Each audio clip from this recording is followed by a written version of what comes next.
Hey there, this is Ti Windisch from the future ahead of this GSPN crossover podcast you're about to listen to. We recorded earlier on Wednesday, right after the edit was done. We got a bunch of news on the Bucks injury status, which we talked about on the pod. Luckily, we weren't too far off. I think we were mostly pretty optimistic, but just not totally sure. And according to Mike Budenholzer, this is not the official injury report. That will drop Thursday evening. But according to Bud after a practice, this is per Jim Ozarski of the Milwaukee Journal-Sentinel, he believes Middleton, Portis, and Crowder, so Chris, Bobby, and Jae Crowder, will all be able to play Friday versus Miami, the Bucks' first game back. That's great news. The reporting on Giannis was they will take it day by day. He did practice. I don't think he's really been ruled out yet. They're just not really giving an update because of the nature of swelling and pain in that wrist that he's managing. So, the injury speculation on this pod, I think we were probably a little more cautious than we needed to be for the most part, but it's good news. So just wanted to make sure everyone going in has that update before you listen. And then quickly on Meyers Leonard. Meyers Leonard spoke as well at length to reporters, and Mike Budenholzer addressed his situation too. And I won't speak for Adam or Jordan. I mean, we all share a lot of thoughts at length on this episode. And again, I don't think that they're invalidated that we heard from Meyers Leonard beforehand. I will say my opinion is that this first presser, he seemed genuine. He seemed contrite and remorseful. He spoke about the work he's put in to connect with the Jewish community and learn from this mistake and try to make it right. And I think he said also something that was important to me is that he plans to connect with the Milwaukee Jewish community as well as the community in Milwaukee as well. So it does seem like, this isn't a situation where he did his story and, put that out there and shared what he had gone through and that he was sorry and now he's going to ignore it. It does seem like Leonard does want to continue making this right. So I'd say it was a really good first step, as good as it can be in a situation like this where there's really no perfect solution for Meyers Leonard or the Bucks. Also, I think it matters that when Bud discussed the situation, here's a quote from Bud. This is transcribed by Eric Name of The Athletic. I think Meyers has been really, really diligent and conscious about engaging with the Jewish community, acknowledging that there's no place for anti-Semitism or anti-Semitic slurs or any kind of hate speech, Budenholzer said. The genuineness with how he's talked to us about it, he's talked publicly. We feel like he's a person of high character that has owned and tried to make this an educational opportunity for himself and others. So we're hopeful that he's in a good place, and we want and seek out people with high character, and we think Meyers is someone that fills that. Again, we talked about on the pod, that's the end of the quote. I don't think it really should have been Bud's responsibility to speak to this. I hope we hear from John Horst at some point as well. But I think that does check the box that at least I was looking for of the Bucks being up front and, not just hoping that the controversy had gone away and then making this move, but thinking that this can be a true, second chance story. Redemption, I think, is probably thrown around too much, but a true second chance story for Meyers Leonard, and they are not shying away from that. So I'm going to be interested to follow and see how everything goes and what actually happens in terms of both on court and off court with Meyers Leonard. But I think off to a good start and one that is more positive than I think we probably expected. So along with the injuries, I think the news overall from this Bucks practice, I'd say was positive and was good. So with that, I'll pass it over to myself for the rest of this podcast. I hope you enjoy listening. And make sure you enter the giveaway and the event sign up we're about to talk about. Okay, thanks, bye. Hey there. Welcome to a GSPN crossover. If you're watching on YouTube, I'm in the middle of a lovely Win in 6 sandwich. I'm Ti Windisch, host of the Eurostep, joined by the magnificent Adam McGee and the majestic Jordan Treske. Rohan Kadi, not feeling the best. Feel better, Rohan. Everyone send good vibes Rohan's way. But Adam, Jordan, how's it going, guys? I am doing well. Feel better, Rohan. He's a DMP head stomach. I don't know. all the melodies or melodies. Melodies? Good Lord. Melodies. This is great. This is good radio. Adam, do you want to say how you are, Jordan, or anything just before? I said I'm doing well. I'm doing well. And okay. Yeah. No melodies for you. No melodies. I'm doing well. Shoddy. Oh God. I'm doing well. I'd be doing even better if Rohan's face was here. See, I only get to see Rohan is on podcasts. Everyone else, I don't know. That's also true for Ti, but I feel like I see Ti more often for some reason. Yeah. But yeah, I'm excited to talk books. The books are good. Yeah. Still good. They haven't lost a game since we last recorded. They haven't indeed. Before we get to the Bucks talk, including, again, just the whole Bucks season, it's just like, how are the injuries stacking up? That's I feel like, not all that matters, but most of what matters for the Bucks. We have a lot to go through. Thankfully, it doesn't seem like that bad news, though, for any one player, which is good. Before that, though, a couple of exciting things. Adam, I think for the first time on the Bucks feed, we're announcing this, right? Do you want to go ahead and... Yes. Sure. Let me think that I've got all the details right now. Listeners of Cruiser for Bruising, members of the GSPN Discord, or people who follow us on Twitter, you might already have seen. But I'm coming to Milwaukee in the beginning of April. Andrew Snyder is also coming to Milwaukee, which means for the first time ever, the entire GSPN crew will be together in person. And we're very excited. We'll be taking in some books, taking in some brewers, all that kind of good stuff. But I guess most importantly for everyone listening, we are also going to be watching some books and brewers at a yet to be determined location. And we'd like any of you who feel like that'll be a fun night to come along and join us. You can take your picture with Jordan. I don't know, get him to sign your Lady in the Water DVDs. You could get a picture with Rohan too, but it's not free. Rohan will charge. TBD on if Jordan charges. I'm a community man. And as I noted in the Discord post announced this, you can like wave a Ti from beyond the velvet ropes at the VIP area. Yeah. But if you are interested in this, what we want to do is we want to make sure we find somewhere that will cater for as many people who want to come and hang out with us. So we ask if you are very much, I am definitely going to that. I'm committed to it. It's Tuesday, the 4th of April. We'll be meeting, I guess, around 6 p.m. at whatever this Milwaukee location is. You can go to gspn.info, and one of the options there, I believe, Ti, you added it, right? Oh, it's there. I haven't seen it yet. One of the options there, the very for first the one. In-person. 2 exclamation points. Big deal. It is a big deal. So you can go fill out the form there, put your details in, and we'll be in touch with you with exact location details when we work that out. But we're very excited. We'd like to catch as many kind of listeners, long-time listeners, who I know we have a lot of in person while we're all there. So it'll be a fun thing, whether you listen to us talk books, brewers, packers, pop culture, whatever it is. It's going to be a rare occasion, the full GSPN crew together. It is. And, also exciting.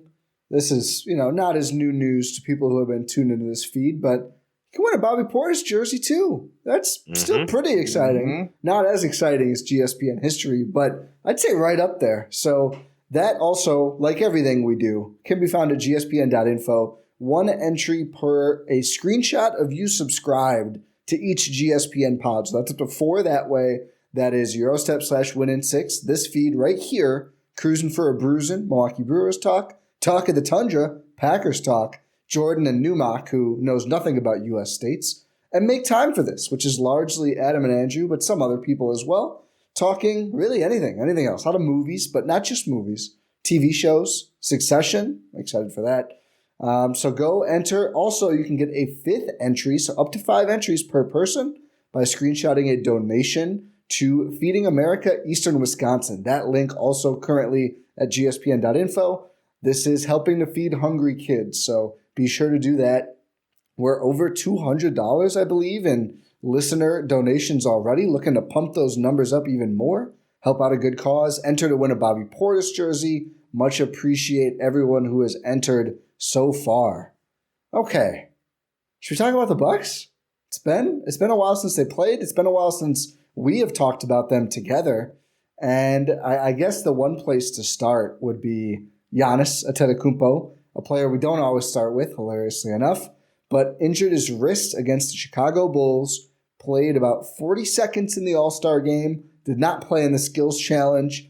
I would need less than an injury to be convinced to not play in the skills challenge. You could, if I woke up on the wrong mood, I think I would opt out of it. Poor Drew Holiday had to do it instead of him with Ti Antetokounmpo. But the news we got, quote unquote news, is that there's still some swelling, but it's not a more serious, not fracture. What's the word? Sprain, wrist sprain. So could miss some time. We don't really know exactly yet. It's all about pain and swelling management. But Adam, what was your reaction when we got the Giannis update? And were you surprised, or is this kind of what you expected for the update for the big fella? I think overall I was a little confused in the few days from when the injury happened. For example, I was not watching the All-Star game live, or in fact, not live, but I woke up the morning after the All-Star game, and I didn't know he was playing at all. I didn't expect him to even check into the game, to start the game, to do anything.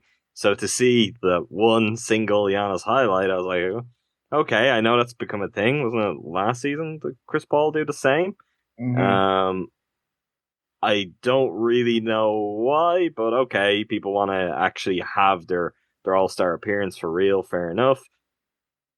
He was certainly protecting it a little bit more than I would have hoped for if he was going out and doing that, so that was interesting.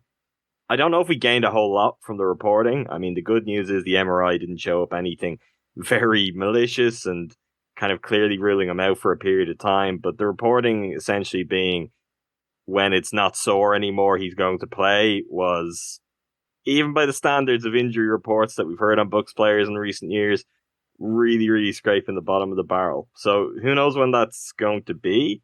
I think the Bucks could just decide, okay, probably should. We're going to take every caution. Let's just sit him out for a few games, and come what may, we'll deal with that. This is something you can do if you're on the back of a winning streak like they are, if you've closed the gap on the Celtics. But we'll see. Maybe he's feeling good by Sunday.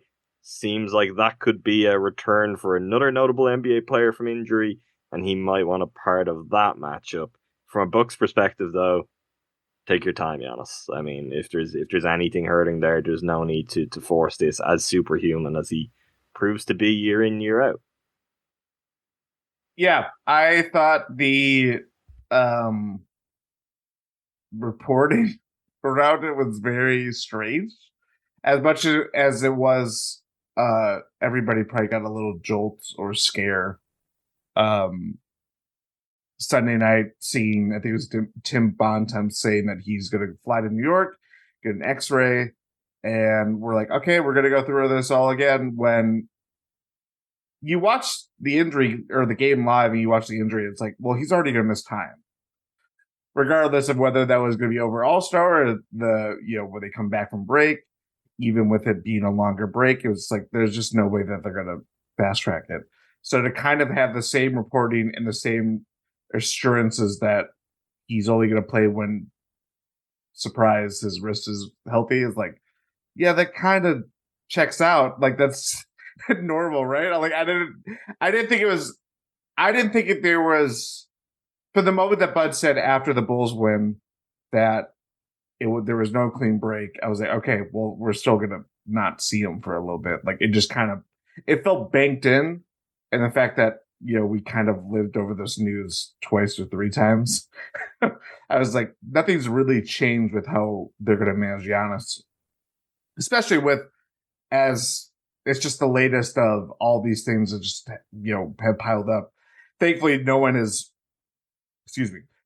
been out, out for the season, but it's like indefinite absences or extended absences that the Bucks are just going to play it right. That's this the second year in a row, really, where they're kind of having to juggle all these meaningful players sit on the sidelines for a while, and you just kind of just have to take it by ear. You know what I mean? So yeah, I don't know what I would say about how I feel about Giannis, but it's, as long as there's no like a break or anything like that, we're still doing good. Yeah, I agree with that. I think the thing that helps, of course, is if there's a time to pick up an injury like this, early-ish in the last game before All-Star break is a pretty good time to do it. The Bucks have 8 days between that Bulls game and their next game, which is Friday night against the Heat. Then, as you mentioned, Adam, potentially against Kevin Durant and the Suns. That's a day game on Sunday, 1 p.m. Eastern, so that's 11 a.m. local time in Phoenix. We'll see if Giannis decides to play by then. I feel like that with this, the only thing that would shock me is if it was several weeks from now. Like, if Giannis played against Miami, I wouldn't bet on it. I wouldn't be, floored. I would be like, okay, he's feeling better. He is a superhuman. I mean, how many times have we been like, oh, God, he just twisted his ankle or he just sprained his knee and he's not coming back. We're not going to see him for a month. And then, you look down, you look back up, he's checking back into the game. So maybe it's, unrealistic or spoiled to operate on that, but it just does feel like the guy just finds a way to play. I mean, he'll miss time here and there, but it doesn't seem like most anything is going to keep him out for that long. I mean, knock on wood, of course. But even if he takes off another full week after, 2 weeks from the injury, that's still only 4 total games. Friday and Sunday I just mentioned, then a Tuesday, Wednesday back-to-back at Brooklyn, home against Orlando. So then the next game would be Saturday, March 4th against Philly. That's if, misses 2 weeks plus and doesn't play until then. That's 4 games. I think that then would probably be my next reasonable guess for when we'd see him if it's not earlier. Obviously, the second part of the back-to-back against Orlando, I'm going to say no. That's not going to be it. I would guess Phoenix, Brooklyn, or Philly, one of those 3 games. So either the second, third, or 5th game that the Bucks are coming up. But this isn't sourced. I have no idea. Just a guess and just knowing Giannis and how much he wants to play. The other injury, the next injury, I should say, Chris Middleton, just missed because his knee just wasn't doing the greatest. This has kind of been overshadowed by the Giannis stuff. The org has not expressed that much concern, but also they kind of never do. And we've seen things be bad before. Do you guys have any read on, or I guess just feelings on? I don't know if anyone has a read on. But what are your thoughts on Chris and when we're likely to see him again? I would hope imagine. we're gonna. Sorry. Go on, Jordan. I think we're gonna say the same thing. Imagine coming out of the All-Star break. That's what I was gonna say. Yeah, I hope so. If not, then it becomes a problem in a different way for the Bucks, where I would have some concerns. The Bucks organization are not going to push it this way, but we do have this kind of string, this triangle of injuries, you might say, where the pressure to return will go from one guy to the other, and that's Giannis, Chris, and then Bobby, wherever he's at. That's going to be kind of interesting to monitor if all 3 guys, for example, are still out coming out of the All-Star break. How that kind of plays into a timeline, because you're getting a very different version of the Bucks if you're without all 3 of those. So I do think Chris, to some extent, factors into the Giannis discussion, not because the Bucks will be like, well, if Chris is out, we need to get Giannis out there, but maybe more because Giannis will feel like, okay, Chris is out, Bobby's still out, I've got to go out there, I've got to do my part. And there might be some of that kind of plays the other ways either if Giannis is out. So I don't know if they're entirely unrelated. This is also kind of par for the course with Chris, and they could realistically have planned this out anyway. I'm not saying that's what's happened here, because they probably would have been more upfront with that, but it might have been a pretty logical way to plan this. Is, okay, this time we're going to get him back, then he's going to have the opportunity to wind down, have some rest. The one concern I would have with that is the stop-start nature has been something that's worked against him a little bit. So getting back into games and that going smoothly whenever he does come back is going to be important again, just so that we don't deal with any really notable setbacks like we had first time around. It is felt, to go a little cross-sport analogy, it's felt very David Bakhtiari-like. Gosh, I was really hoping that wasn't the injury comparison you were going to bring out. Oh, well, excuse me, but I think that was 2 years of. I know Chris has had his injuries, but that particular, that's a really, really bad case, and one that didn't have a perfect ending, I would say. He looked pretty good this year.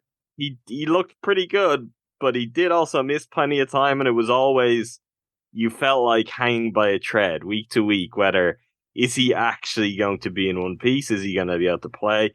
That might be the point we're approaching with Chris, but I don't know if I want to verbalize it being fully kind of David Bakhtiari. I'm just saying, there's a lot of crossover from Bucks fans and Packer fans that I would imagine that they are feeling the same feelings of like, what's going on? You made them all feel miserable with that comparison. I'm just throwing it out there. Is this why Giannis picked Dame before Drew at All-Star? Contingency plan? Conspiracy ties here. Yeah, put the hat on. I don't know. I don't know. I do think that I'm not gonna. I'm sure when the injury report tomorrow. Yeah, it's going to be Thursday, 5 p.m. local. The game is in Miami, so I believe it'll be. Is it 4 p.m.? No, I'm wrong. It's in Milwaukee. Disregard. Okay. 5 p.m. Central is by then we should know. I think they usually actually are posted at 5:30. We may get an update beforehand if reporters are at practice, but also it's Coach Bud, so probably not. Yeah, but the Bucks are also at home to the Suns, by the way, Ty, because you were thinking that one's in Phoenix. That one's he mentioned Phoenix local time 11. Yeah, it's hilarious that their fans might have to wake up and watch KD at pre-NFL I guess NFL hours for them. Yeah. Okay. But yeah, it's noon. It's in Milwaukee. It's noon Central, that game. Yeah, I until that injury report comes out. And that's going to be a big. This all again. That's maybe the biggest injury report of the year, honestly, because we're going to get clarity on all four of these guys. Bobby Portis and Jae Crowder are the other two. So I think it feels like Bobby is, I think, pretty close. We saw the workouts. Seemed like he looked good. We'll get to what was said about Jae Crowder on a certain. Well, we'll get there. Let's talk about Bobby first. It's the same workout, right? It's the same workout, but we're talking about Bobby first. Trying to hold this pod together.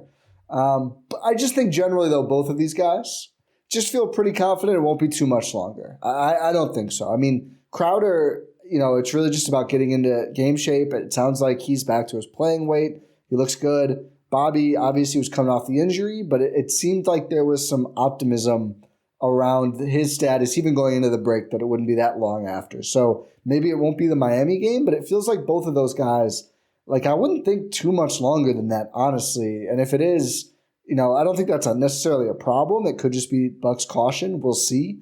But I think, the optimist view is we should see probably 3 of the 4 guys we talked about within about a week of games, if not less, at least. I don't know.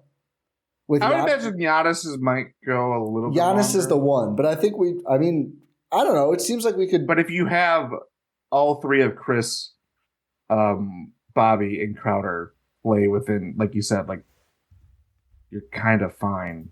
They can just keep on winning. I mean, realistically, with their schedule, sure, there's one game in there where you may say maybe not, but even that's a lot up in the air.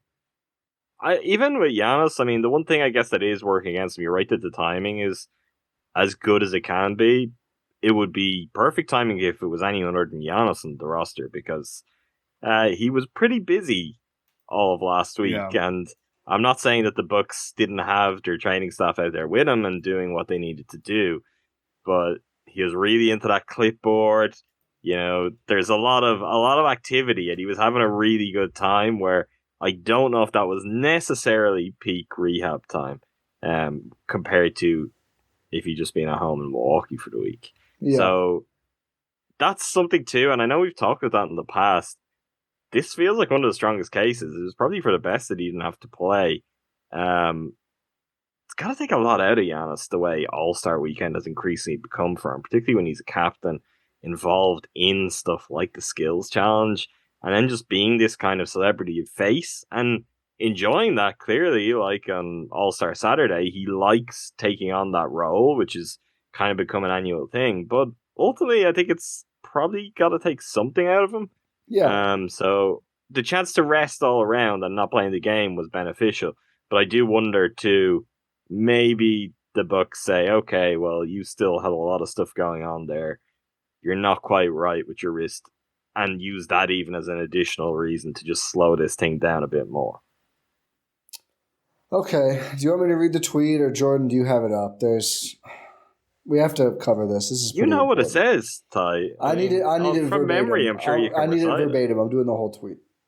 You're just trying to get Jordan to say it. And I'll do it. know, No. From Mark Jones, ESPN. I know from track record, Jordan struggles when he has to read out stuff like this. I'm going to struggle with this too. February 2022, 2023, a lot of 20s, at 12:10 p.m. Central. I feel like you have to say the whole date and time like it's when disaster struck. At Mark Jones, ESPN. Watch Jae Crowder, Bobby Portis, and Joe Ingles working out during the All-Star break in Miami at Remy Training 2-3. During 5-on-5, Crowder's Jimbo wet, and he had good chemistry with his Bucks teammates. Crowder told me he's already at his playing weight. Flex emoji, basketball emoji, at Bucks a problem. Can Mark Jones start saying this in commentary? In the broadcast. I need it. I need it on the broadcast. That's his just bang. When you're reading it, I'm reading it out. Jimbo wet.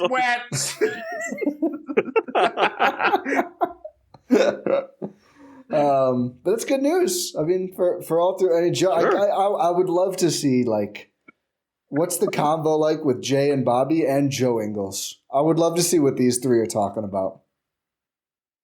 They're talking about wet Jimbos. Is all right. Clear? Well, I'm not gonna make that allegation. I didn't mute it when I was gonna mute there. Behind the curtain. Yeah. Sorry.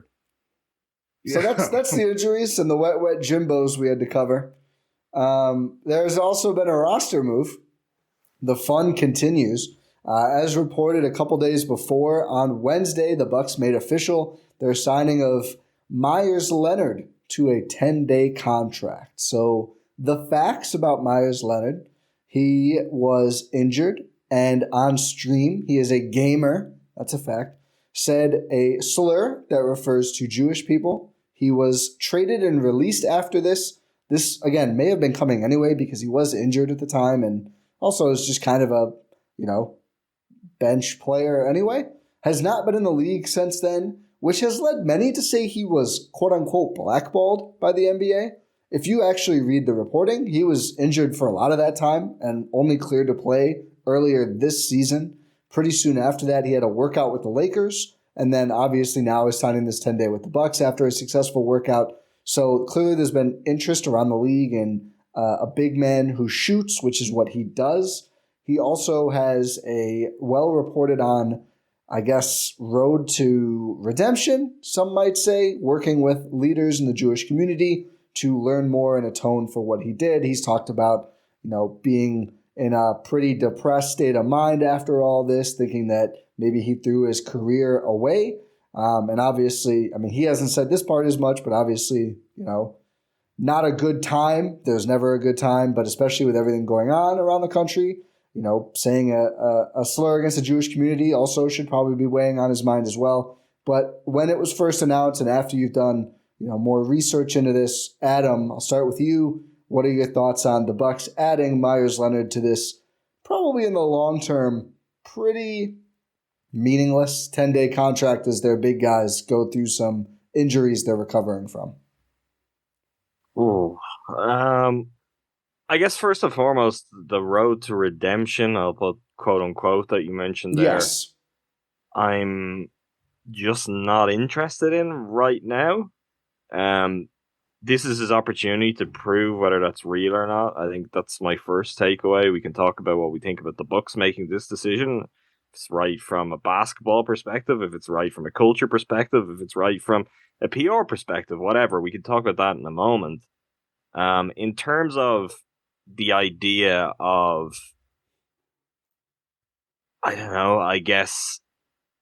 forgiveness and moving on, and someone made a mistake and okay, they're going to go through the necessary steps, they're going to educate themselves, and they come out the other side and they get a second chance. This is the second chance that in theory someone's to get. A lot of people who feel quite strongly about cases such as this, and anyone who feels uncomfortable about it, their response will be, what, do you not think people deserve a second chance? I'll be quite honest and say, I just wish his second chance was with another team. I wish it Yeah. wasn't with the team that I was cheering for. That's the selfish way about it. The flip side of that is, if the road to redemption is real, this is the time to show it. And that's a very tough balance, because this is his big NBA opportunity and all of his focus is going to go on that. But this is also the time when, the spotlight is real again and mics are back in front of your face. And the spotlight is going to be really real on him for these reasons. So it's one thing to kind of pay lip service to, oh, I met Jewish community leaders. This is the kind of time where, and he may never get this chance again. These 10 days could be it. I'm inclined to say they won't be, but they could be it. This is his chance to actually speak to the fact that he was ignorant, that he made mistakes because of his ignorance. And here's what people should know, so that others who are similarly ignorant don't make the same mistakes as he did and can come at this from a much more understanding perspective. So I think that's my overall view on it, is as simple as, sure, does he deserve a second chance? Does everyone deserve a second chance? I don't know. We could take that case by case. People could feel the way they like about it. I would have rather to watch this from afar and learn, okay, is he actually contrite about it? Is this real? But now that it is with the Bucks, I would like to not just, with all due respect, because I have no doubt that this was tough for him, that's not really the reflection I want to hear. The microphones are back in front of his face. This is a chance to actually speak about what you've learned and where you went wrong in the first place and what you can teach others to move out of that mindset. Because, as you correctly point out, this has been a major issue throughout the United States, throughout the world. Also, though, we can narrow it in and say within the NBA of late. So if you're coming at this from a place that's very much real and the Bucks have given you your chance and you've met all these people and you have a different perspective on it, that's personally what I would like to see is, yeah, we'll go and speak to that and go and prove that. And it's honestly at that point where I do think you can say, okay, this is someone who is making a real tangible effort to show they've changed and to show they learned from their mistake. Because if it's just a case of that's the stuff you say to get back in the room, to get back talking to teams, to get back in the NBA, and we're only going to hear basketball quotes from, I think that's going to be tough. And I think a lot of fans aren't going to find it easy to stomach. So it's not an easy situation. There's a lot going on, and a lot of people will have weighed in and shared their thoughts. I mean, the reporting is that the Bucks have been eyeing him up for a year. That's a different matter entirely, and one I do find a little surprising. Regardless of what the Bucks feel about his journey, it feels like in recent years they've just stayed away from any story like this. It's just kind of, it would nearly automatically be something that would disqualify someone, where they'd go, you know what, we don't need the circus that could come with that. We don't need extra reporters coming around to ask, hey, Giannis, what do you think about your new teammate whose history led to this? So that in its own right is surprising. I've been on the record, I do think they need a big. I don't think this is necessarily just a token signing. If we're to look at him as a basketball player, I don't think he's necessarily the ideal fit I would have gone for, but it makes sense that John Horst would go for it. And I do think he was a decent player. Sure, he's on the kind of the edge of fighting to stay in the NBA, but I think he was okay. He's got a clear plus skill. He's got two between size and shooting, sure. And that sure is an intriguing combo for anyone. I mean, those players are always going to have some interest, right?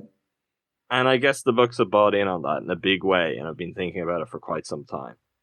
That's great. We'll see what he can do in the court. I hope that's good, but I am honestly very sincerely more interested in what he does off the court, because I actually think this is just generally an important test case. We don't have to dive too much into the Kyrie of it all, but the idea of, statements of apology, then deleted Instagram posts and all of this kind of stuff. If we're going to have situations like this, people have to make this real. And I think from an NBA perspective, it'll be quite important too. You can't enforce it, but if we're going to show that, okay, people can mistakes, but they can learn from it, and the NBA as an organization and the teams within are going to go out of their way to provide people with the tools.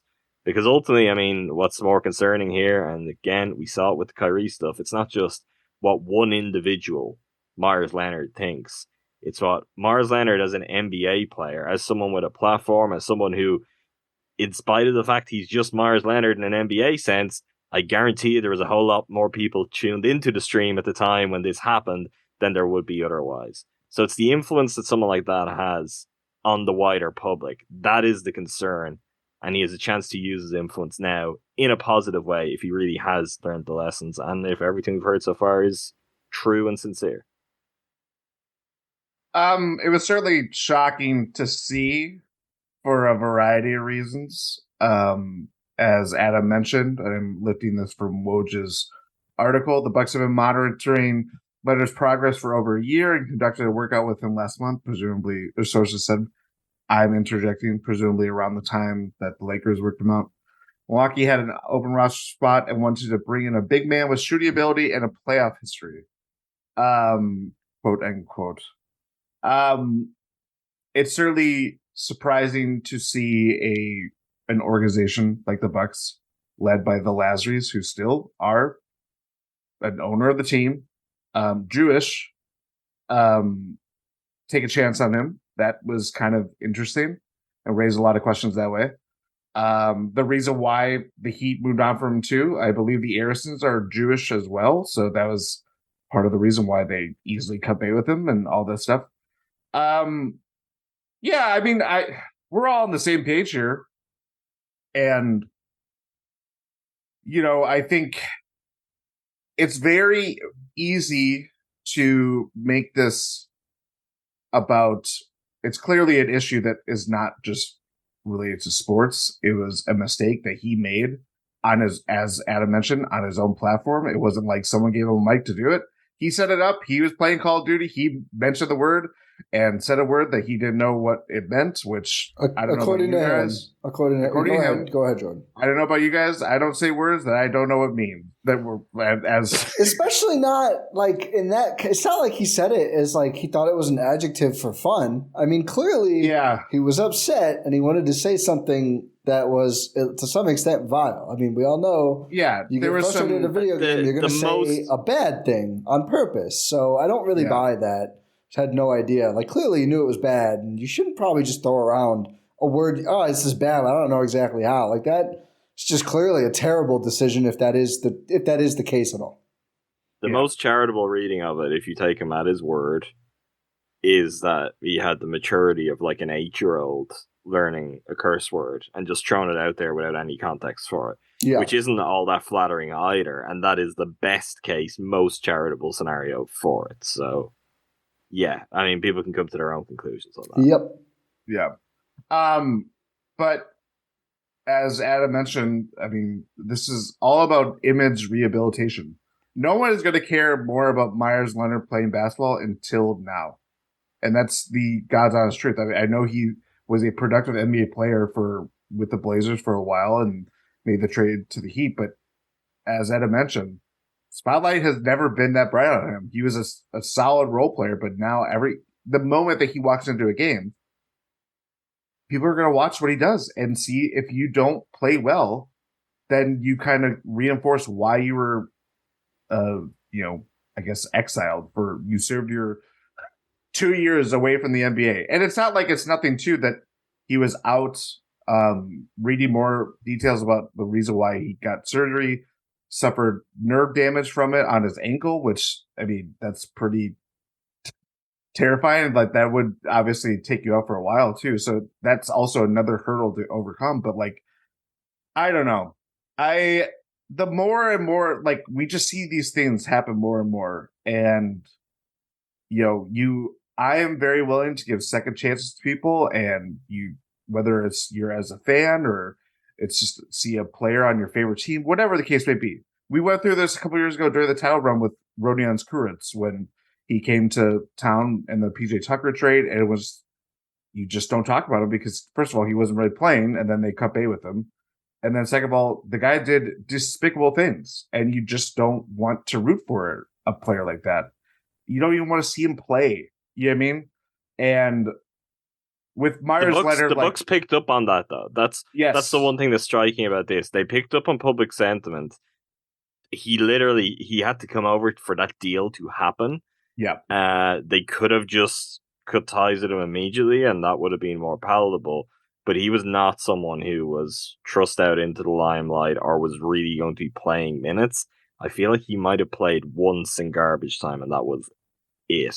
He played a couple of garbage time minutes. It was probably more than we remember, but it wasn't all that much. Yeah, I just I don't know, all the stuff about the things that he has done to, make amends, learn from his mistakes, all this stuff. I just can't help but have a cynical view at it. And it's like, that stuff is the kind of stuff that you have to do when you're Meyers Leonard versus Kyrie Irving doing, not to make it about that, but you know what I mean? Like, that's what happens with the Meyers Leonards of the world versus a guy that Kyrie Irving, who will probably still be in demand in some shape or form beyond this year. If Kyrie did the stuff Myers did, there'd be people out here who wanted to give him the most improved player award for his moral, upstanding change. But you're right, Jordan. It is that's the degrees. If on the flip side, Myers had just done what Kyrie had done, maybe he's not back in the league. Maybe he still is. Maybe a team like the Bucks just hopes enough time has passed that half-assed apology is enough. It's hard to say. I was disappointed that their release didn't have any quote at all from Horst, as they sometimes do. It was just the stats, which for a normal 10-day, that's probably procedure. I'm sure they don't type up a quote every time they give somebody 10 days. But I don't know. This is not a normal 10-day. I mean, I can see. I wonder if I can. Yeah, I mean, I felt like they would even, not to just judge the team's social, because it's what you just do as far as promotion and all this stuff now. But it would always feel like, hey, we got welcome Javin DeLaurier for his 10-day, or Luke Cornett when you're filling in, or whatever. It was just very we signed Meyers Leonard, and they were never. It was you, Jordan, privately, wasn't it? Who thought maybe we got a Horst appearance and explanation, and I just didn't see it. I was like, they know what this is. They're doing it for basketball reasons, but you can't just bypass the rest of it. The one other thing too, sorry, because I know you were gonna weigh in, Ty, but the thing that I can't quite shake is I feel very uncomfortable with this. I'm not Jewish, and I can't quite imagine if you're a Jewish fan of the Milwaukee Bucks how you feel, and if you forgive that quite as easily. That's gonna come down to the individual, I guess, just like anything. But that's somewhat tricky and making the dynamic even more complicated. I mean, there was a lot of talk about it earlier in the year. Denny Avdia is the only Jewish active player in the NBA right now. And as that, he has had the misfortune of having to address questions over multiple players related to anti-Semitic comments and kind of speak about how he feels about that. All of that is very messy, but it does to some extent feel like this is more pervasive, and it's players are getting away with it, or it's carrying on through the NBA in a way which is very, very troubling. Maybe in part because Jewish players are maybe the ultimate minority in the league from a numbers perspective. That is something where I can't imagine if I was Jewish and this was my team, am I quite as forgiving? Not that we're even particularly forgiving in the first place, which I think says its own thing. That's something that I think it's a dynamic that everyone kind of reacts to it as this objective thing. And I don't know, maybe that's on me, maybe I've missed that and I could seek out more of that. But I haven't heard a whole lot of, okay, Meyers Leonard is back. What is the Jewish perspective on that? And at the same time, I feel like it's very unfair if next week Denny Avdia is going to be playing games and reporters are going to be going up to him and asking about a player on a completely different team with nothing to do with him, being like, hey, this guy said some stuff that's very harmful about your religion. How do you feel that he's back? That's not the solution either, which is really boiling back to why I would like to see if Meyers Leonard is for real on this, take ownership. This is your chance to come out and say what you've learned and show us. I will be the first person to say, okay, he did more than the bare minimum. And for that, that might help to start some wave of change. I would rather if these situations just never cropped up again, but it seems like a pretty grim reality of the NBA at the moment that they're happening, and they're happening somewhat regularly. Bucks Wizards in 12 days. Oh, so great. We'll he see gets if a second 10 day. Yeah, if we'll have Denny Abdia will certainly overlap. be asked in Washington. The only other thing I was going to say is, and you guys touched on it too, and I think we can move on soon because this is a 10-day contract, maybe a player that we see play once, twice, and that's it, maybe more. We'll see. I'm not against second chances. I don't think anyone's against all second chances, but you just would like to see, like there's this idea that, like people who are quote unquote canceled can't just like go somewhere and be apart from society forever. At some point, there has to be some sort of reintegration, like apology, like true redemption, like actually making amends and self-reflection and improving. And that has to exist. And there's an opportunity here that this could be a nice example of that around the NBA and the world. But if it is just mostly ignored, and so far from the Bucks press release side, seems like that may be what is going to happen from the org at least, that's disappointing, and it just feels like coming up short and not quite doing enough to work toward that end. And I think it'll be really interesting and probably ultimately disheartening to see what happens and how the org does seem to address it. Obviously, Bud is going to have to talk. That's going to be a disaster because he's just going to say nothing. He's going to say nothing, yeah. Yeah, which is, I don't think truly it should be on Bud to say. It's also not his responsibility, for sure. I mean, he didn't say it. Yeah. I'm sure he was told that we're going to sign him. Didn't sign him. Is that something you're interested in? But also isn't the president of basketball operations or the GM, so the inner works of that, I don't know. I mean, as for the second chance, you're right, Ty, but I think a second chance, one, has to be earned. Yeah. And two, you've got to make it count. Like, agreed. You can't just get second chances for nothing, and that's when people come with that. As for people being cancelled, it's not a thing. I certainly agree with that too. It's not real. It's not real. In one form or another, people can come back and they can find a new audience, a new hub. Meyers Leonard's getting a second chance in the NBA. That seems like a pretty unlikely place as a kind of fringe-ish talent to get a chance, but he is. So my challenge to Meyers Leonard is make it count. Really own what you did and show how you've changed, and share what you think others could benefit from learning. He had a 30-piece in the playoffs in 2019. I had to look up his playoff stats after that comment from Woj. He also played 2 finals games after sitting out most of Miami's run and shot the ball well. That's what he does, shoots the ball well. We'll see. On court, I think it makes sense. He's not a guy who I would expect to play in any big games. I mean, he's just defensively, obviously a huge liability, but you can see some fit there. It's presumably, I mean, I think especially in lineups with Giannis is what would make the most sense for Leonard, because we know Giannis can cover for deficiencies at the 5 and the shooting helps him, but who knows how much those two will overlap at all. Go ahead, Jordan. One more point. Yeah. And not to belabor anything, because I know people will probably get tuned off by it, and I don't really care. Yeah. We can have our feelings on it. We certainly demand some answers or insights on what it is besides, 2 lines in a Woj article of why the Bucks did what they did.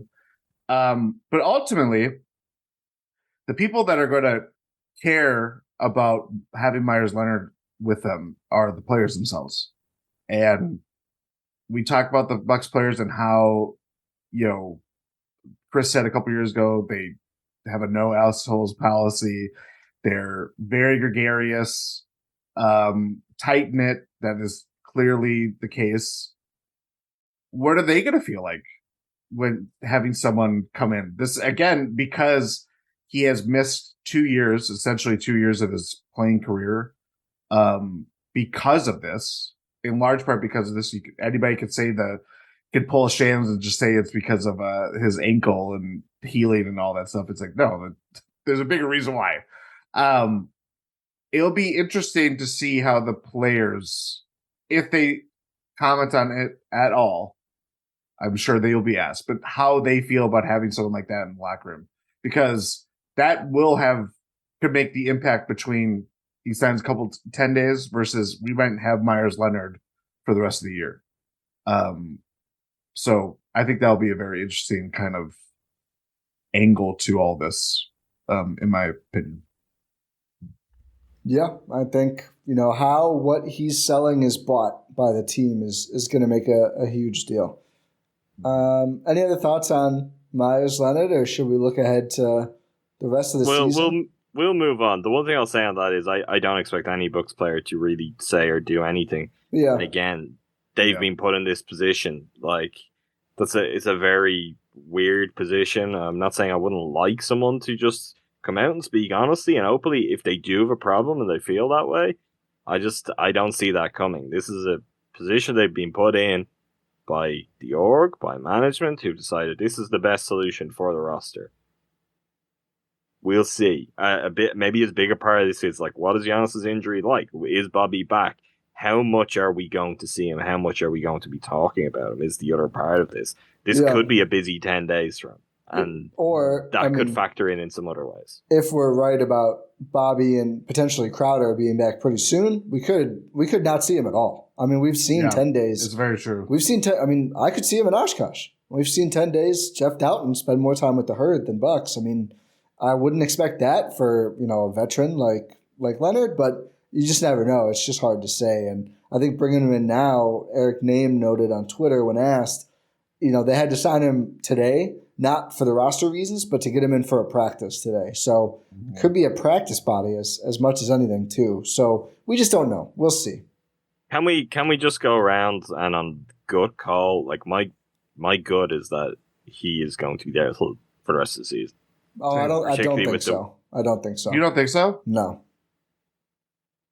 The reason why, and maybe Adam thinks this as well, if you're going to the lengths of just signing him to begin with, even on a 10-day contract, I don't think you do that without being like, we're going to keep you around unless if you really just screw up in a way that it's going to nuke the rest of your career. If he's a practice body or he's going to sit on the end of the bench, you don't risk the PR blowback even. You just sign a guy from the herd and everyone's happy. Nothing comes out of it. The fact that they're watching him for a year, they worked him out a month ago, and in spite of everything that was going to come attached to it. They're watching hundreds of guys for a year, though. But they're watching this particular guy with what he's got going on off the court.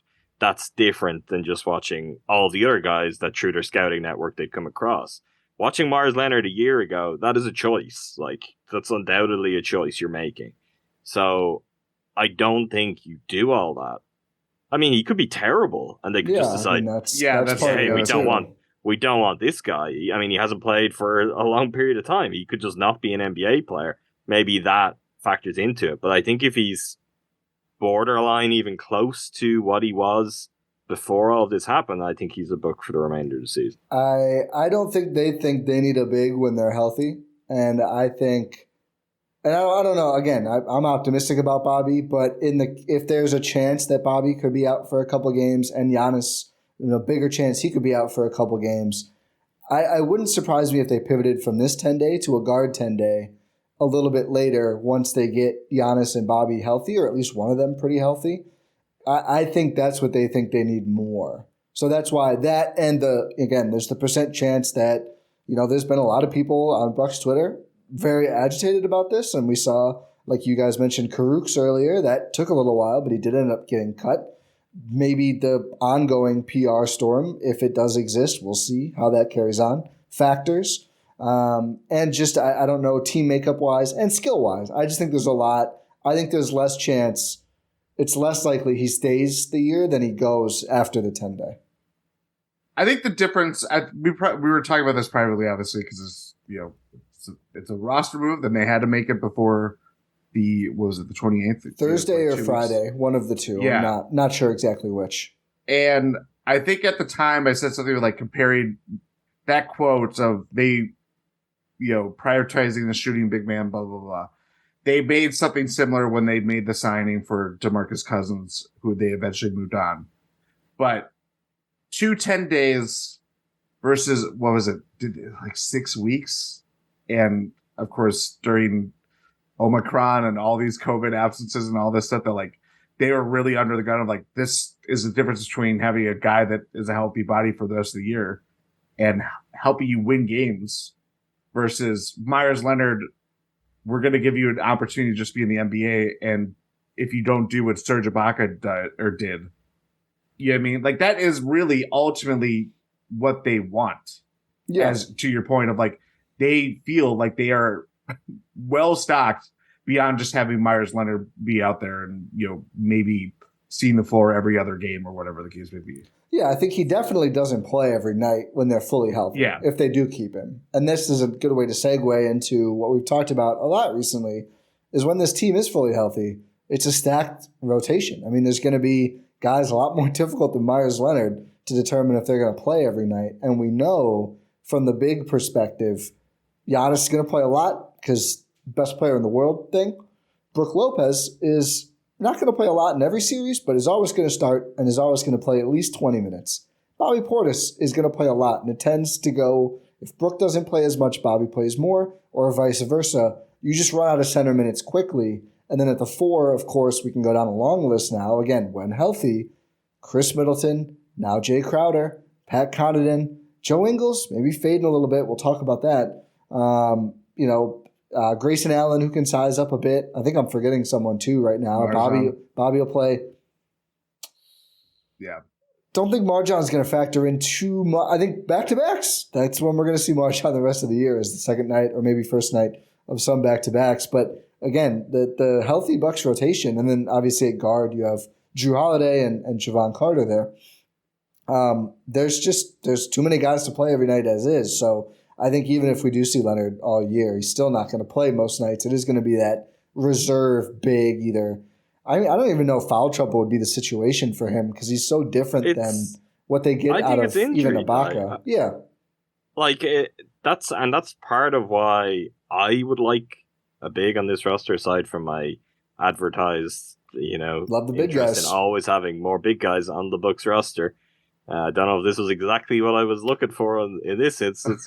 Yeah, we can't blame you for this one. But yeah, we got to do the Larry David. Put that on me. Don't you put that on me. I just think if Brook misses 1 week, 2 weeks, if you disaster strikes and you have Brook and Bobby get minor injuries at the same time, it's not unusual to just have one extra guy there for depth for that purpose. It doesn't have to be this is someone where their minutes, where they fit in night to night. But it's okay if disaster strikes and we're in the playoffs. Meyers Leonard is not the saving grace, but having a big there and being okay, well, that guy is an NBA big. We're not going to necessarily go and prioritize that as the starting guy who's going to play 35 minutes because Brook's out or Bobby's out. But it might be, okay, there are some minutes there depending on your matchup. I think that's why I was looking for them to add some size. And honestly, I think that's maybe why Serge Ibaka was on the roster to begin with, and why they 100%. May be following suit with that again and being yes, we do want to replace Serge with another big. So he may not play. He probably will this week because of the situation when he's coming in.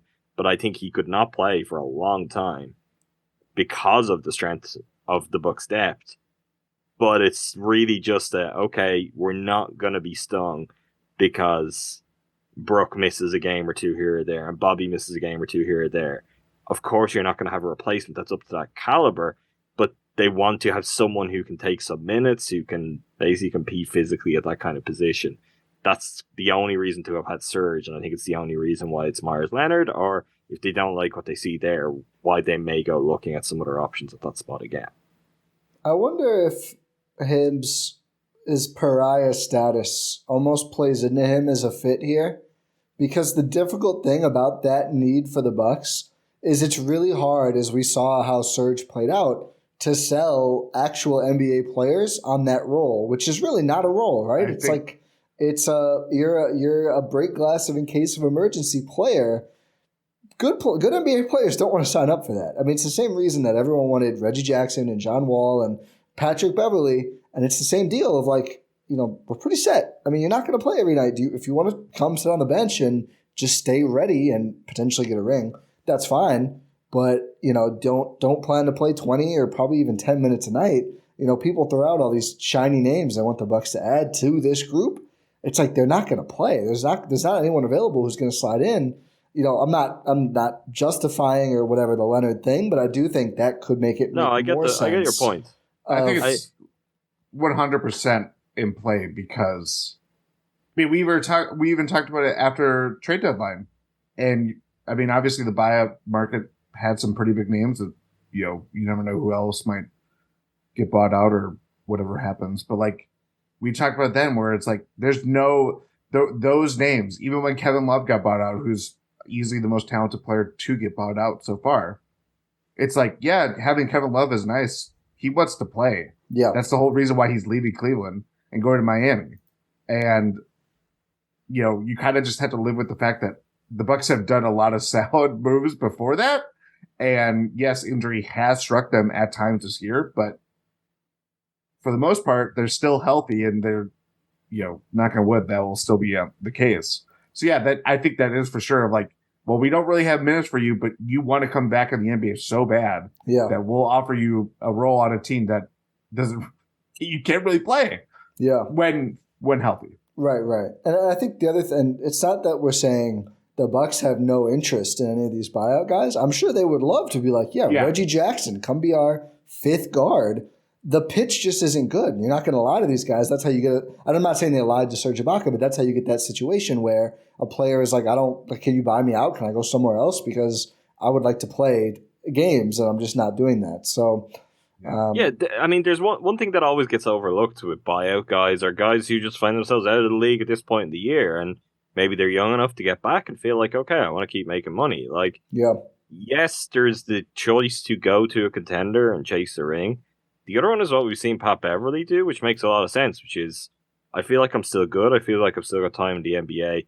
I'm going to the Bulls because I'm going to play, and I want to show that I'm still good and get my next contract in the offseason. And make a little more. I think Love and Beverly both went to teams with MLEs left, some of their MLEs, so they could pay more. The Bucks don't. They used it on Ingles, so they just have their vet min, which is also a factor for these premium guys. And like Reggie Jackson, I think, was one of the better names. Like, he's now Denver's backup point guard because they sent away Bones Highland. So the role matters as much as anything for these guys. So it made sense that the Bucks would get none of the premier guys and then Meyers Leonard, who wasn't on anyone's radar for obvious reasons, but is a guy who is just, as you said, Jordan, trying to get back in the league and probably can't be all that picky with where he goes.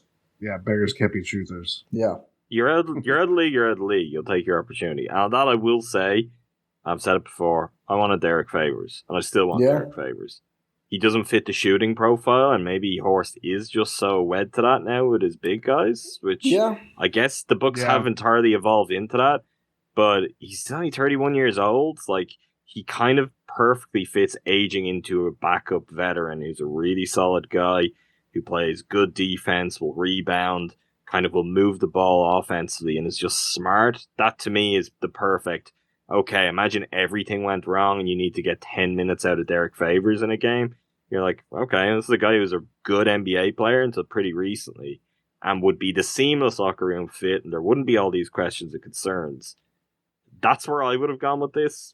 It's interesting, I think, in its own right, just the profile as a player that maybe the Bucks really are now so just invested in, well, our bigs are shooters and that's it. There's no room for a non-shooting big. You know whose fault it is? Go on. Yorgos Papagiannis. Greece's spacing, I'm not even kidding, Greece's spacing at Eurobasket was so bad. Even Apex MVP Giannis, they just had a lot of problems when those two played together. And Papagiannis is like a good NBA center, but I'm not surprised that the rumors of him to the Bucks dissipated. And I'm not all that shocked that they only want shooting bigs now because it's just really hard. Also, you could kind of say like, Brooke has been a better shooter this year, always kind of a tenuous shooter. Bobby's shooting has kind of fallen apart this season, as great of a year as he's had. So really, I mean, I think I like Favors too, and I'm a little surprised they didn't go with a more defensive inclined big, but I kind of think they're looking at this and going, if this is Brooke insurance or Bobby insurance, it doesn't help us that much if the guy doesn't shoot, and we don't really want to play him with Giannis and take that much away from our offense, even if clearly the defense is better than what Meyers Leonard can give you. Mm-hmm. It also is going to make, whenever they do have to replace Brook, it just gets harder and harder because, as Rohan and I think talked about in our last pod, there's like 3 guys in the league who have anything close to his skill set. Yeah. And every year it gets tougher because they don't have salary to do it. Yeah. Which is why every year the draft comes around, and if the Bucks have a draft pick, which is another issue, I'm like, okay, let's just try and find Brook. Like, you're probably not gonna, but it might be that the Bucks do have to look that way in terms of... Is there another Walker Kessler around? But that's the thing. It's with the non-shooting, I don't think that would have... Yeah. I liked him too, and he looks like a great pro, but it would have been... It's a really tough fit if you just don't shoot at all. I probably have said this a million different ways at this point too, but like when we have talked about like the next Brook or like because this goes back to what Bud's, I guess it was second year when it was reinforced when they went after Rolo, a guy that was not someone that was shooting threes. We're not getting KD. No KD? Oh, okay. From Shams just now. They're targeting his son's debut Wednesday's road game against the Hornets. So that would be obviously after. So the Suns-Bucks matchup early in the day is going to be probably no Giannis and no KD, which is Stay sleeping, Phoenix market. Honestly, sleeping. Fine by me. The Bucks probably win. Keep the run going. Rest Giannis up. Like, that's a good outcome. That's not an easy game. Listen, but yeah. Ty, we'll see them in the finals. We'll get Giannis and KD in the finals. I don't know about that. I'm just trying to promise Giannis KD in a much more fun way than a Sunday. Sabonis Giannis is going to be the finals, baby. Everyone's sleeping on my Kings. I don't believe it. Do people know about your Kings history? No, because I blogged about the Kings. You bury it, is it? I mean, it just doesn't really come up much. I ran a Kings website, which is honestly pretty miserable stuff. I mean, I've done some stuff. I was on a Kings beat briefly, but I did not run a Kings website. So, DeMarcus Cousins, man, forever linked. So one last thing, I guess, just the outlook for the season. And sorry, Jordan, I forgot. I cut you off with the KD bomb. Honestly, I have already forgotten my train. I did too. So I'm glad we're on the same page. It was more knowing that KD's not going to play on Sunday. It was more probably better than whatever the hell I was going to say. No, I don't think so. But the last thing I have on mind is just like, how excited are you guys to see Crowder? Because I think I'm actually getting like very excited, and the more I see the workouts and hear quotes or Jimbo wet. I mean, that's certainly exciting to hear in any circumstance, but I do feel like he's going to be a great fit, and I'm really high on the Crowder Bucks, honestly. Jordan, go on. You take it. Oh, okay. It seems like you're really excited, so that's why I was giving it to you first. I'm very excited. Jimbo Wet. That's my new album coming out on Apple. Title your autobiography? Yes. That should be Jae Crowder's title of his autobiography. No, I'm very excited. Obviously the Bucks, they've won their last 12 games. I know It's been a week since we've seen them actually play. But like now that they have come together, they have weathered. Not withered. Thankfully not withered this time. That was December. Yes. They have weathered the withered period. Oh. And now that they're becoming whole again, they're regaining their powers. They're becoming like the Hawks, where they're targeting being top 10 in offense and defense. Having a guy that just gives like a defensive edge has just been kind of missing, and that's obviously clear. And it goes back to the PJ decision, but it doesn't. Wes has done an admirable job, and we all can say that's good, but you still need something greater. The fact that Jae Crowder obviously is on this team gives them 3-point shooting defensive edge.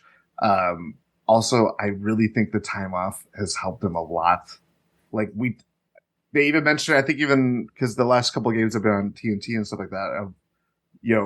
Jae Crowder has played more playoff minutes than anybody over the last 3 years or whatever. And He's played on teams that are obviously going long playoff runs. He's been to 2 finals in the last 3 years. On top of that, he's a guy that's played heavy minutes wherever he's pretty much gone. He's usually been a starter. Yeah, usually a starter. Like, he's not like your star, obviously, but he's always a nice plug-and-play fifth guy that just rounds out everything. Having that time off is huge. Like, I know that was a big thing with PJ, and not to just keep constantly comparing that, but it really is unavoidable. It really is. There's a lot of parallels. When they got PJ, and at the time, it's like, okay, on top of just playing so much basketball in this condensed period, he was dealing with like ankle injuries, I think even like a shin injury or leg injury, whatever. And it's like taking that time of like, okay, you came from the Rockets literally doing everything. You were their defense by the end of your time there. You're going to take a couple games off. You're clearly not right. Just maintaining his health maintenance, load management. I know it's buzzwords that bring out the best of people, but it's like in the case of someone that played so many minutes and does a lot of hard work playing defense against guys that, like to ridicule. You're playing against the best scorers in the league. I think that is an underrated kind of thing of like just taking that time off. And I know it's not ideal circumstances. If he had his way, he would probably still be on the Phoenix Suns if they didn't trade for Kevin Durant. I don't know. I just think that for where he's at in his career, I kind of think that's a big win for where the Bucks are now too, especially as they recharge and load up for the last couple of months of the season. Can I be honest? Yeah. I don't think it's the best answer for podcast content to get people. No, that's not what I'm doing, Jordan. I'm not that excited. I'm not pouring kind of cold water on this and being like, I think Jae Crowder is bad and will be bad for the Bucks. Jimbo dry answer from Adam here. God. It's not that at all. I think there's a few elements where, one, the Bucks having won 12 in a row doesn't have me quite as excited about this as I would have felt just before that when they desperately needed something. So it's going to be a great bonus. It's going to make them better, but the urgency isn't there where I feel like, okay, this has to happen now. This has to save the season. They have to flip the switch. The one thing I'm going to caution with is the flip side of really Jordan's point. It's a long time off. It's a really long time off. And I don't know if this will be quite as immediate that the version of Jae Crowder we're going to see is going to be the version of Jae Crowder we want to see.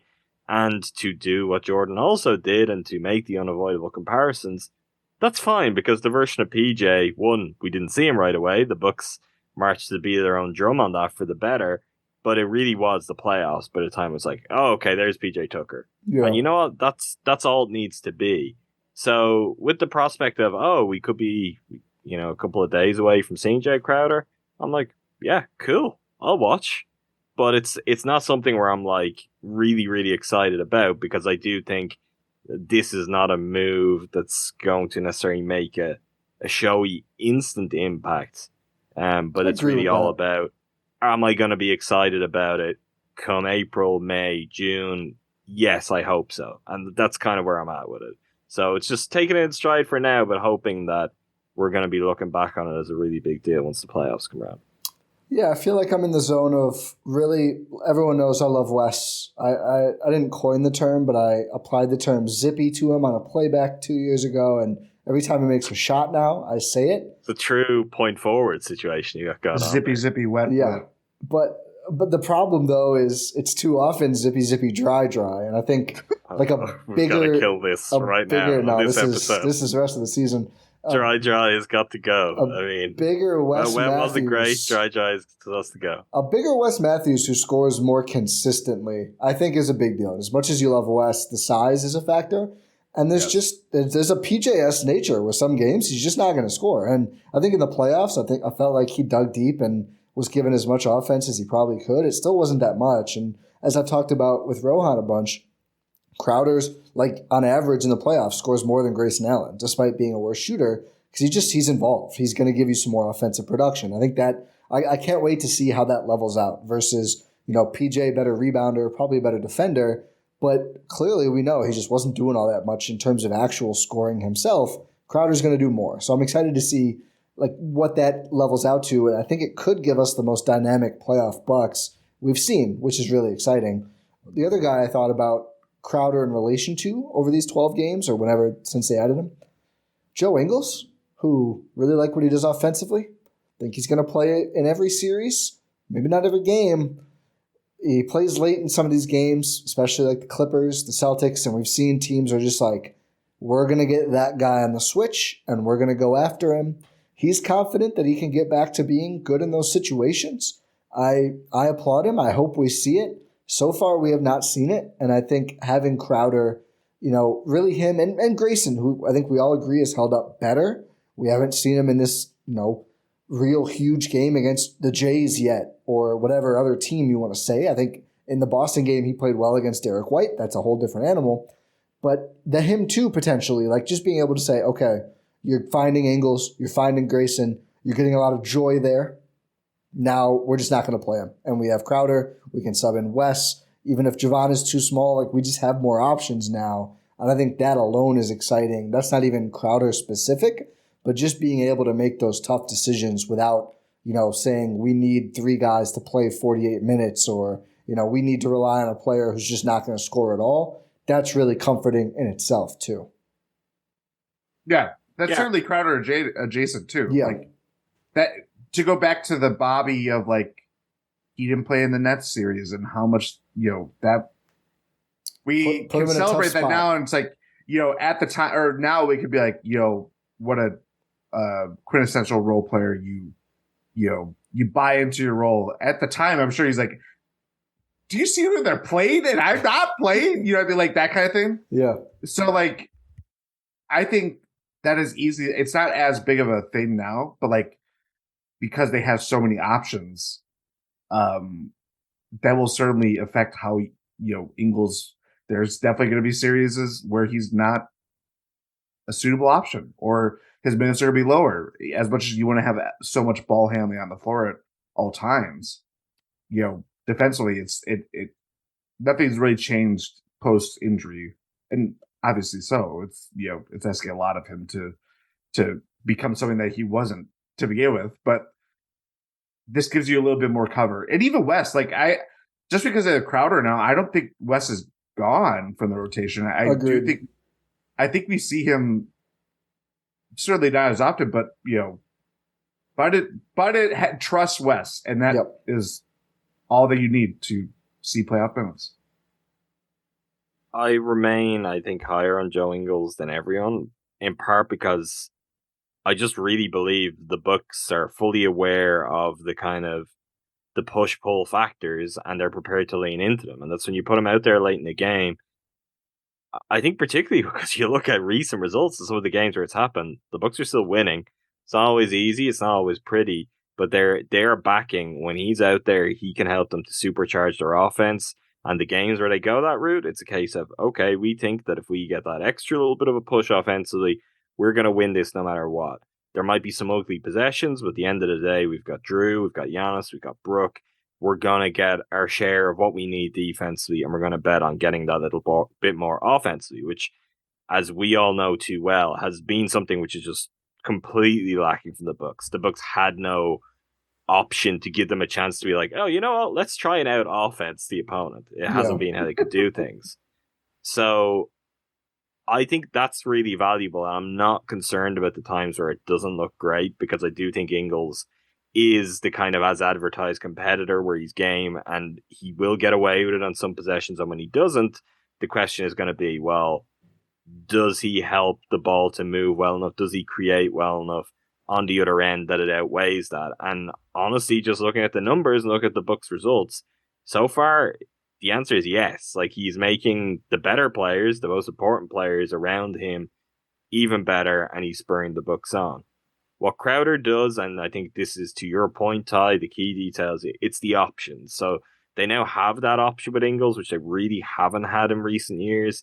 And you've got Wes as there as an option for a defensive type, a PJ Tucker type, we could say. Now you've got Crowder, who's doing that, but with more size, with a little bit more offense as well. And all of a sudden, you start to have a scale where you can look at things a little bit more situationally. It's what does this matchup call for, but also who's got it. And by the time we get to the playoffs, like if Joe Ingles is shooting the lights out, well, then you'll be like, you know what, we go Joe Ingles, we're going to give up some points, but we've got this working in our favor. If Jae Crowder is absolutely in peak form, he's locked in, you're going to go to him. Likewise with Wes, like these are options and they're good options. We've talked in the past about, oh yeah, the Bucks could do this or this guy could get minutes.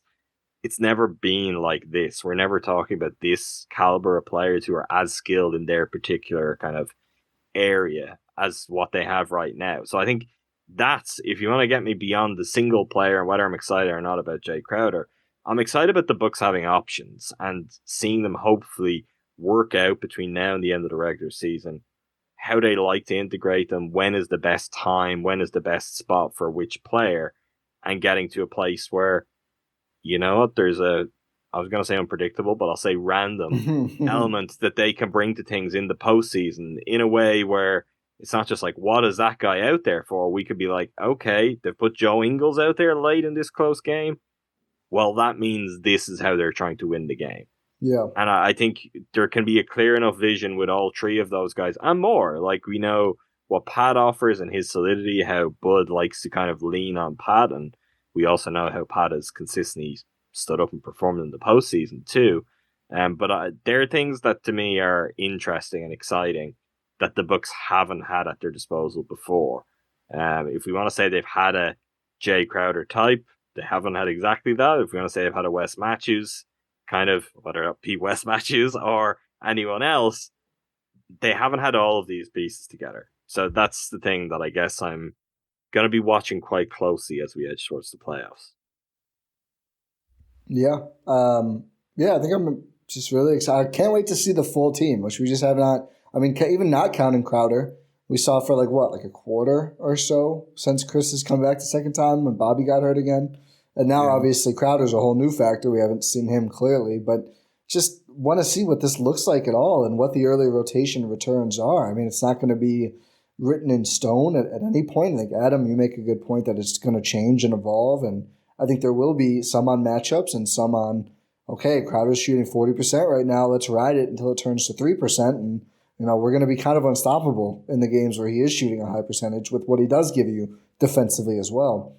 And the last thing I'll say on Crowder, I always hear, you got to be careful. He's the kind of guy who can shoot 7% from a series. Like every Milwaukee Bucks role player ever, except for Pat Connaughton. Like, we were born in the darkness. Sure. We're very used to this. The Bucks have won a lot of playoff series with, oh my God, can you believe blank player? Bryn Forbes is, minus 800 in this series? Like, yeah, I can. I've seen it. I've seen it all.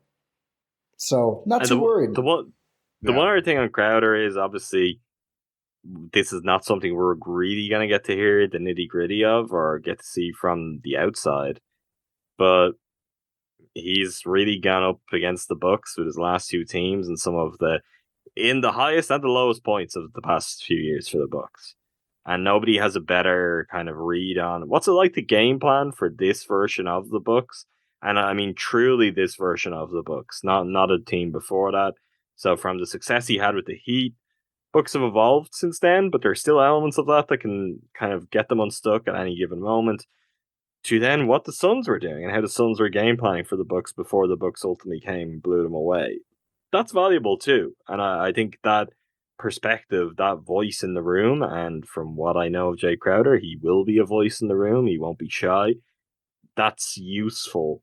And I even think, like with someone like Giannis is going to appreciate that. He's gone to battle with Jae Crowder really for many, many years now. Going back to when Crowder was with the Celtics, before the Celtics became a really relevant force, I think. I feel like Crowder was gone the year before the Bucks Celtics playoff He was series. in the Rondo trade. That's right. Yeah. But the Bucks have seen no shortage of Jae Crowder over the years. And that's going to be interesting to kind of get into the mix, get into the locker room too. One small interjection. I believe it was, as we're recording today. Today is ESPN Daily. I think it was Brian Windhorst. I'm relaying information that I have not actually listened to, so I guess I'm pulling a Meyers Leonard. In terms of saying something that mute his mic, Ti. Mute his mic. Cut the feed. Brian Windhorst mentioned that the Suns were going to do the deal with the Bucks for second round picks, salary filler, blah blah blah, and the Nets demanded Jae Crowder to be in the Kevin Durant trade, which is interesting. Outside of just, I wonder, did they not want to take back the other salary they would have had to take back? Would be my guess. Because he's expiring, and they know the Bucks want him. I mean, are they? Yeah, I think it was just basically like, this is another way to get more money out of or picks out of. Well, people. That and if they had to take back salary and they took back someone on like a longer contract, they probably didn't want to go beyond this year, and they know the Bucks will send over some picks, and we can find someone. It ended up being Indiana to take the stuff. So I feel like they were just like, we have enough young guys. We're adding 2 more. We don't need a multi-year contract here. Like, let us do this Crowder deal, and then we can just, take the picks and run. I thought they kind of overpaid for their salary dumps, considering Indiana's keeping 2 of those players. Really good business by Indiana to take 3 picks. I think 3 of the 5 to take Hill and Wara. But whatever. Brooklyn has made a lot of bad decisions. As you find so gleeful. Don't get them started. I know. Don't get them started. I said my piece. Yeah. Well, all right. We have no tweet of the week. Is that correct, Jordan? No, it's also a break for players and coaches. So, Mike Dunlap, I hope you enjoyed your time off. I'm sure he's on vacation somewhere. Yeah. I mean, maybe took his wife away somewhere. He tweets about his wife a lot, so maybe it's time to put the phone away, get on vacation. It's that's also break is the perfect time to not be judged, and that's just put down your gavels, everybody. Who take a break? Yes, exactly. Exactly. Do you think anyone liked Giannis's Mark Davis comment more than Coach Mike Dunlap, knowing how he feels about officiating? I feel like he must have watched that and been like, hell yeah, I'm on board with this. Do you guys know what I'm talking about, or did you miss? I do. I know, but he's been offline, Mike Dunlap. So that's true. He'll see it in a couple days. Jordan, do you know the Richard Jefferson? I saw it in passing. I didn't watch the Celebrity Game live. No last week, no live for me. Giannis is... Wow, we've moved on from the days where Jordan used to live tweet and recap the Celebrity Game at All-Star Weekend. Content, baby. Gotta throw it up somehow. Giannis is falling out of the next Mark Davis game, right? Like, can we monitor this? I'm a little concerned about that aspect of it, but oh well. Let's get it out of the way. Biggest impact for this playoff run coming up. We're going to be looking at every Mark Davis ref Bucks game, be like. Well, thankfully, Bucks Twitter isn't one to engage in conspiracy theories, so I'm sure we'll be not fine. At all. Or any other sports team Twitter. Okay, I think. Do we have anything else, or is that it? I think that's it. Sign up if you want to attend. If you plan to attend the GSPN live show, April 4th. Correct? Tuesday, April 4th, 6 p.m. And enter somewhere in Milwaukee. That's all we can tell you. April 4th. And this is the last week to enter for the Bobby Portis autographed jersey. Find all those links at gspn.info. Thank you so much for listening. Sorry, Jordan. I just couldn't let you cook this one time. I'm wrapping up this damn podcast. We've been all over the place. Adam knows I don't usually do well in geopolitical. I was going to say, Ti doesn't like... Rohan. He's not an outro guy. He struggles. Anytime he has to land the plane, which, considering Ty's background, it's concerning that he struggles with that, but it's an issue. I didn't fly him, just so you know. That is true. I wrote about him. Did not fly him myself. I could see why they didn't let you. You struggled to land the plane. They'll let anyone do it, but I got a little queasy. Anyway. Sully Sullenberger. Subscribe wherever you listen to your podcasts. Thanks again to all of you for listening. Fact, real quick. I got Flight and the movie Sully and Flight confused. Wait, which is the one about the drunk pilot? That's Flight. Yeah. So thankfully, Sully is not the drunk, one about the drunk but pilot. I was out to lunch. That could have had very different. I worked with exactly. I worked with aviation people, and I was out to lunch, and I was like, "Why do we keep honoring this guy who flew drunk and just happened to land?" And they were like, "That's 2 different movies." So I got that one straight now. Sully, not drunk. That's like Ti no longer works in aviation. That's right. Thanks for listening, everyone. We'll be back soon when Bucks are playing games again. Until next time, pod random and go Bucks.